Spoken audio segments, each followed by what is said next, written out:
Tonight on Connecticut's news station, a man found dead while police execute a search warrant. We'll hear what officials are saying tonight. Plus, searching for smash and grab suspects in one of the crimes caught on camera. We're hearing from a resident whose dash cam caught the burglar in the act. And the Bridgeport ballot battle comes to an abrupt end. We're breaking down what happened in court today and what comes next. For God's sake, do your jobs. The search for a new House Speaker stalls. A third vote for Jim Jordan on pause. The reaction we're hearing from lawmakers here at home. Now at 6, this is Fox 61, Connecticut's news station. And good evening. Thanks for joining us here on the Fox 61 News at 6. I'm Sarah Sanchez. And I'm Brent Harden. One man found dead after Ledyard police and the FBI attempted to serve an arrest and search warrant at his home this afternoon. It happened on Whalehead Road in Gales Ferry. Fox 61's Carmen Chow has the very latest. Police have been on the scene for approximately 8 hours now. They are still methodically conducting a thorough search, which is why we're still being kept a distance away. But as you can see, roads in this area continue to remain blocked off, and residents have been asked to take a detour. A news conference was held earlier this afternoon to explain what the warrant was for. In August of this year, officers learned 47-year-old Daniel DeChico on Whalehead Road was wanted on 3 warrants, including a failure to appear on weapons-related charges. Weeks later, it became a team effort consisting of Ledyard Police, the FBI, and Connecticut State Police after more information was discovered about the case. This week, the weapons-related search warrant was issued.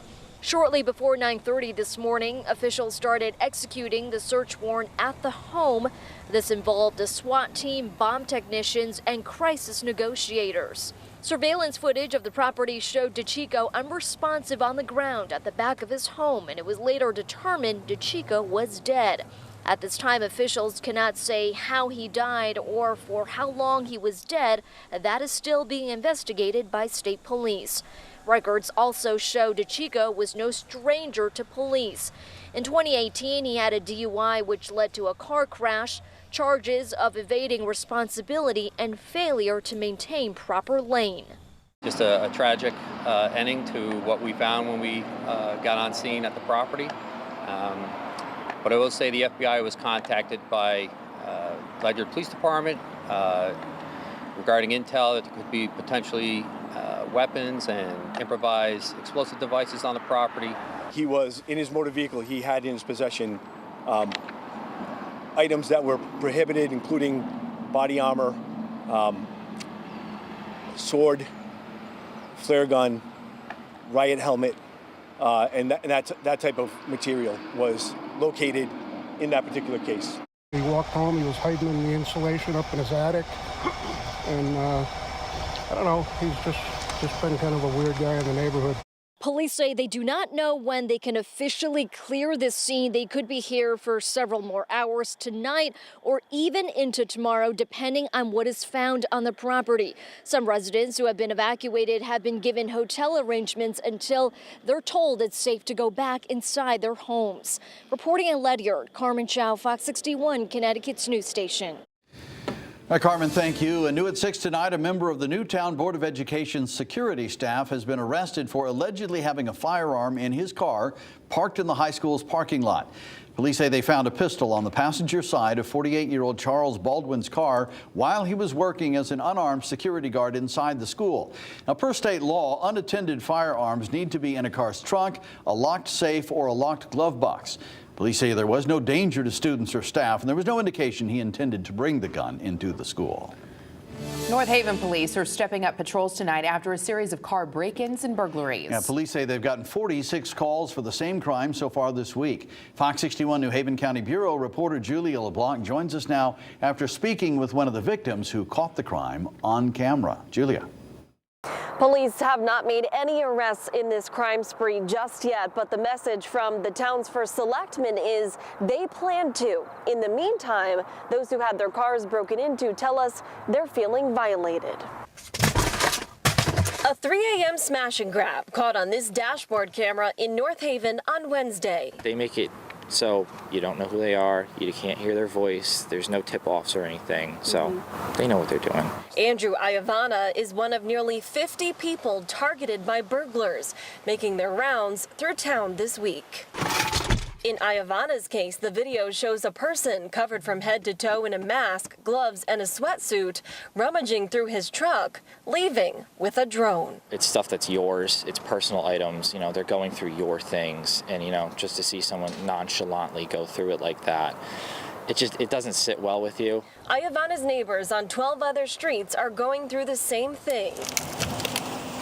Getting their windows repaired, dealing with insurance companies, missing work, and waking up to mayhem. We just discovered it. There was glass everywhere, and we looked across the street, and our neighbor got hit as well. So it was a little chaotic.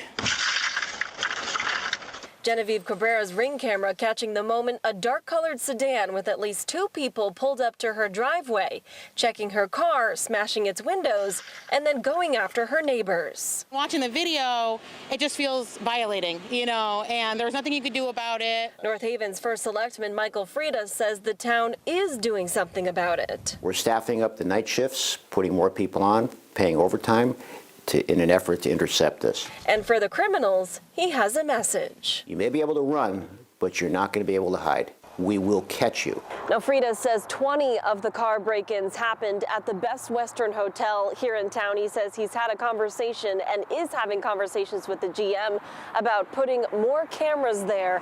And if you're around town tonight, he says expect an extra police presence here. We are in North Haven. Julia LeBlanc, Fox 61, Connecticut's news station.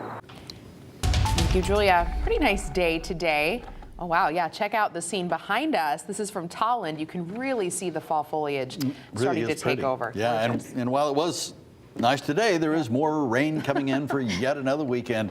Chief Meteorologist Rachel Frank joining us now with the forecast. Rach? We're having a little bit of deja vu. Every single time you guys introduce me right before the weekend, it's here's some more rain, and this weekend will be no different. Right now, though, we are still dry out there in Hartford, close to 60 degrees, and no weather issues as we head through the evening tonight. It really won't be until we head towards daybreak tomorrow that we'll start to see some of those showers begin to develop. We've got a cold front moving in from the west. At the same time, we have an area of low pressure that is going to be developing here in the mid-Atlantic states, and both of those together will bring us some rain. Right now, we're looking at temperatures in the 50s to right around 60 degrees. As we head through the overnight, we're looking at temperatures that'll be dropping back into the 40s to right around 50 degrees. And tomorrow, we'll see off and on rain. It won't be raining from start to finish, but there will be occasional periods where it comes down heavily in some locations, and maybe even a low risk for a rumble of thunder too. Heading into Saturday, we'll see a couple occasional showers too. Again, there will be breaks in the action where it is not raining, but you will still want to keep the umbrella handy if you have outdoor plans. Improvement for Sunday, but some colder air punching back in. We'll explain your full forecast coming up. Thank you, Rachel. After a whole lot of video evidence and a whole lot of words, ultimately the Bridgeport ballot battle will come down to numbers. But do those numbers add up? That's what the judge will decide. Fox 61's Matt Caron has been covering this story from the very beginning. He brings us up to speed from Bridgeport tonight. Matt. Well, today was the day we thought we would hear evidence on how the city allegedly used the rental rebate program for political purposes. But instead, the plaintiffs opted to leave that up to the investigators at the State Election Enforcement Commission. And the trial came to an abrupt end.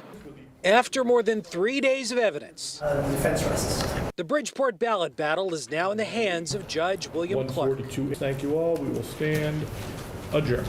The focus now turns to what's next, a decision to likely come sometime before the November 7th general election. I will concede that this is a little bit of unwritten territory. Representing the plaintiff, John Gomes, attorney Bill Bloss built his case on unprecedented video evidence.